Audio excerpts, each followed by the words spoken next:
Well, city power is falling apart, and Johannesburg residents who rely on the company for their power are at their wits' end with the power cuts that are now stretching into days at a time.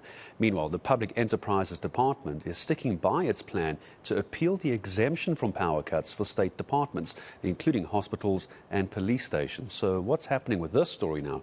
Well, here's Heidi Giokos. Joburg residents are at breaking points. If rolling blackouts aren't enough to deal with, the power frequently fails to come back on, making it nearly impossible to plan. It's also been difficult for businesses to stay afloat. It's disastrous.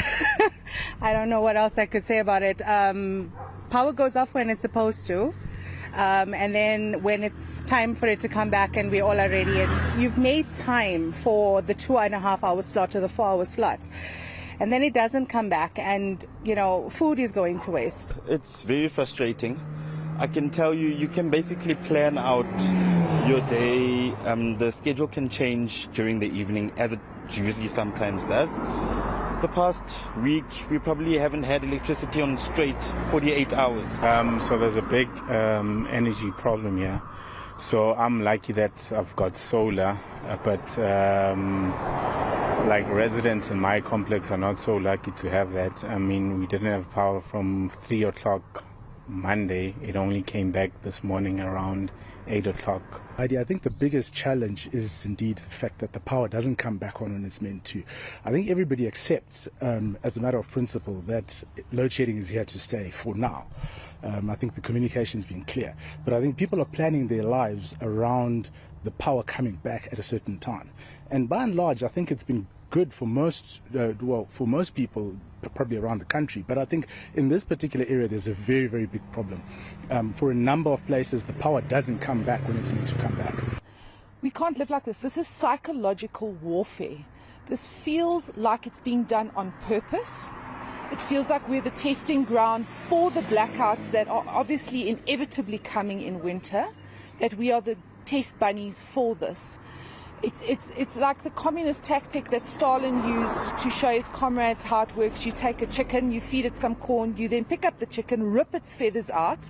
The chicken runs around screaming and bleeding, and then you feed it corn again, and the chicken is grateful. It feels like we should be grateful for the little bit of power that they give us.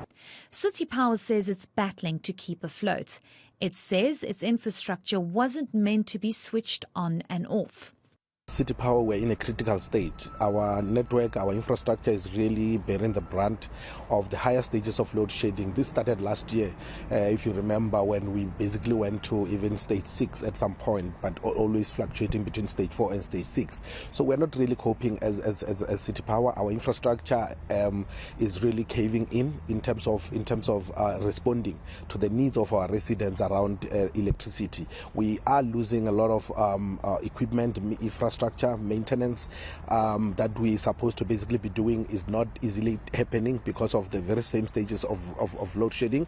The material that we need for us to basically attend to outages is also basically running out, and we have basically communicated that to say we're really not keeping up with the demand.